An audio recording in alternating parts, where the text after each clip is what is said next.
నమస్తే అండి. మీ పేరండి? నా పేరు కొప్పినేడి శ్రీలక్ష్మి అండి. ఎలా ఉందండి చంద్రబాబు నాయుడు గారి పరిపాలన ఎలా ఉంది? మన ప్రభుత్వం మంచి ప్రభుత్వం చాలా బాగుందండి. వచ్చాక అండినండి పిల్లల స్కూల్లో అయ్యి స్టడీస్ అన్నీ కూడా చాలా బాగా చెప్తున్నారండి. క్లాస్ అయిపోయిన తర్వాత కూడా వదిలేసి ఇవ్వరండి. ఇప్పుడు అలా కాదు, ప్రైవేట్లో అవి కూడా అక్కడే పెడుతున్నారండి. చాలా బాగుందండి ప్రభుత్వం. రైస్ కూడా సన్నబియ్యం అనమండి. ఇదివరకు పిల్లలు ఇంటికి వచ్చేసి ఇవ్వరు, ఇప్పుడు అక్కడే భోజనం చేస్తున్నారండి వారం రోజులు కూడాను. ఇదివరకు అయితే తినేవారు కాదండి, ఇప్పుడు అన్నీ తింటున్నారండి. బట్టలు కూడా బాగున్నాయండి, బ్యాగులు కూడా బాగున్నాయి, షూ ఇచ్చారండి, అన్నీ బాగున్నాయండి. తల్లికి వందనం పడ్డాయండి మీకు? మాకు ఇద్దరికి పడ్డాయండి డబ్బులు. అంటే ఎలా ఉందంటున్నారు? అంటే పిల్లలు కూడా చెప్తూ ఉంటారు కదా, స్కూల్లో చదువు విషయం ఎలా ఉందమ్మా, భోజనం విషయం ఎలా ఉందమ్మా, పట్టించుకుంటున్నారు సార్లు అని అన్ని విధాలు. స్టడీస్ అంతా బాగానే ఉందండి. మొన్న తల్లికి వందనమని పథకం పెట్టి మా పేరెంట్స్ అందరినీ కేకేశారండి. ఈయన ఇద్దరం కూడా వెళ్ళామండి. వెళ్తేనండి చాలా బాగా చెప్పారండి. మీ పిల్లల్ని ఇలా తయారు చేస్తాం, అలా తయారు చేస్తాం, ట్యూషన్లు పెడతాము, మీరు కంగారు పడకండి, మా పిల్లడు చదవడని చెప్పాను.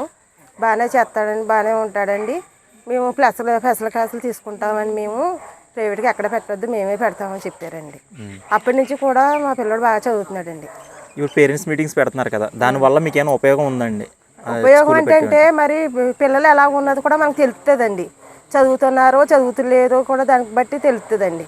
వాళ్ళు అన్నారండి, మీరు కూడా ఇంటికాడ చెప్పుకోండి, తర్వాత దేంట్లో వీక్ పాయింట్ ఉందో చెప్తే తర్వాత మేము చూస్తామన్నారండి. అలాగని కంప్లైంట్ చేస్తే అప్పటి వరకు బాగానే చదువుతున్నాడు బాబు. అంటే మీకు పడ్డాయి తల్లికి వందనం, అదేవిధంగా ఇరుగు పొరుగు వాళ్ళకి కానీ అందరికీ పడుతున్నాయి. ఎంతమంది ఉంటే అంతమంది పిల్లలకి తల్లికి వందనం అనేది వేస్తున్నారంటారు తల్లి అకౌంట్లో? వేస్తున్నారండి. ఇక్కడ ఈ ఊళ్ళో మట్టుకి ప్రతి ఒక్కరికి ఎంతమంది పిల్లలు ఉంటే అంతమందికి పడ్డాయండి తల్లికి వందనం. అండ్ అదేవిధంగా వ్యవసాయ రంగం ఎలా ఉంది? వ్యవసాయం పంటలు అన్నీ బాగా పండుతున్నాయా? డబ్బులు ధాన్యం కొలుగు వేల విషయం ఎలా ఉంది? అదేవిధంగా అన్నదాత సుఖీభావం అని చెప్పేసి 7,000 వేస్తానన్నారు, అందరికీ వేసారా అండి? మొత్తం వేసారండి. ఇక్కడ అందరికీ పడ్డాయని అందరూ అడిగామండి. మేము అడిగితేనే డబ్బులు మట్టుకి 7,000 మట్టుకు అందరికీ పడ్డాయన్న వాళ్ళు, పడలేదన్న వాళ్ళు ఎవరు లేరండి. మళ్ళీ నీ బ్యాంక్ అకౌంట్ ఇది వరకు అండి 8 నెలలకి 9 నెలలకి వచ్చేయండి ధాన్యం కొనుగోలు డబ్బులు. ఇప్పుడు అలా కాదు, 24 గంటల్లోనే. కాదంటే ముందు కొద్దిగా లేట్ అయింది కానీ బాగానే వేసేసారండి డబ్బులు. కొనుగోలు వెంటనే కొనుగోలు చేస్తున్నారా? ధాన్యం వెంటనే కొనుగోలు చేస్తున్నారా, లేకపోతే రోజులు అలాగా పెట్టేస్తున్నారండి? వెంటనే కొనుగోలు పట్టుకెళ్ళిపోతున్నారు, వెంటనే పట్టుకెళ్ళి. ఇది వరకు అయితే అలా పట్టుకెళ్ళేవారు కాదండి, ఇప్పుడు వెంటనే పట్టుకెళ్తున్నారండి. 24 గంటల్లో డబ్బు పడిపోతున్నాయి. అదేవిధంగా పెన్షన్ విషయం వచ్చేటప్పటికి ఎలా చేస్తున్నారు? అందరికీ సక్రమంగా పెన్షన్లు అందుతున్నాయా? పెంచి ఇస్తామని చెప్పేసి గత ప్రభుత్వం మీద మేము పెంచిస్తామని కొన్ని హామీలు అయితే ఇచ్చారు ఎలక్షన్ టైంలో. మరి అదేవిధంగా పెంచి ఇస్తున్నారా? అందరికీ ఇస్తున్నారా? టైం టు టైం ఇస్తున్నారా అండి పెన్షన్? పెంచే ఇస్తున్నారండి డబ్బులు. అప్పటి నుంచి మన ప్రభుత్వం వచ్చిన కాడి నుంచి పెంచే ఇచ్చారండి డబ్బులు. మా అత్తగారు అమ్మగారు ఉంటారండి, వాళ్ళకి కూడా కొంచెం ప్రాబ్లంగా ఉందంటే ఆవిడకి కూడా ఇక్కడ తెచ్చే ఇస్తున్నారండి పెన్షన్. అందరికీ వస్తున్నాయండి డబ్బులు. అదేవిధంగా ఇంతకుముందు రేషన్ అవి ఇచ్చే సక్రమంగా ఇస్తున్నారంటారు?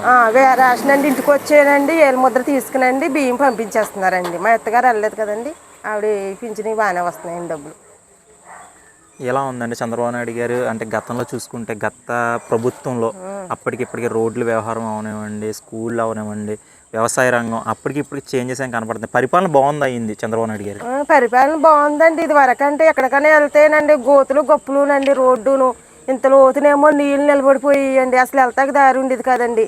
ఇప్పుడు అన్ని రోడ్లు బాగున్నాయండి. ఆయన ప్రభుత్వం వచ్చిన తర్వాత బాగానే ఉందండి. అన్నిని వ్యవసాయ రంగం ఏంటి, విద్య రంగం ఏంటి, రోడ్లు ఏంటి, అన్ని పరిపాలన చాలా బాగుందండి. అదేవిధంగా దీపం పథకం అని చెప్పేసి సంవత్సరానికి 3 గ్యాస్ సిలిండర్లు అన్నారు, మరి అందరికీ అందుతున్నాయి? మీకు వస్తున్నాయండి? నాకు వస్తున్నాయండి, సంవత్సరానికి 3 బండ్లు వస్తున్నాయండి. కరెక్ట్గా అందుతుందండి? సక్రమంగా నడుస్తుంది పథకం? సక్రమంగా నడుస్తుందండి. అదేవిధంగా ఇప్పుడు ఆగస్టు 15 నుండి మహిళలకు ఉచిత బస్సు అన్నారు, మరి దాన్ని ఏ విధంగా చూస్తారు మీరు? ఏ విధంగా ఉంది అదంటే? మరి మహిళలకు మరి ఇదేనండి, ఎక్కడికన్నా వెళ్ళవలసి వచ్చినా చేయవలసి వచ్చినా గమ్ముని టైట్గా ఉన్న దాని బాగానే చేశారండి. 15వ తారీఖు నుంచి గమ్మునే ఇదే అవుతుందండి. ఇంకా బాగుంటుంది అంటారు పథకం? నచ్చుతుంది అంటారు మహిళలందరికీ? ఏమంటున్నారు అసలు ఎవరైనా మీతో మాట్లాడడానికి? నచ్చుతుందండి. పథకం మట్టికి మంచి పథకమే పెట్టారండి. ఈ పథకం చాలా ఇదైందేనండి మరి మహిళలకి, కొంత చాలా వరకు కలిసి వచ్చేదేనండి మహిళలకి ఇది.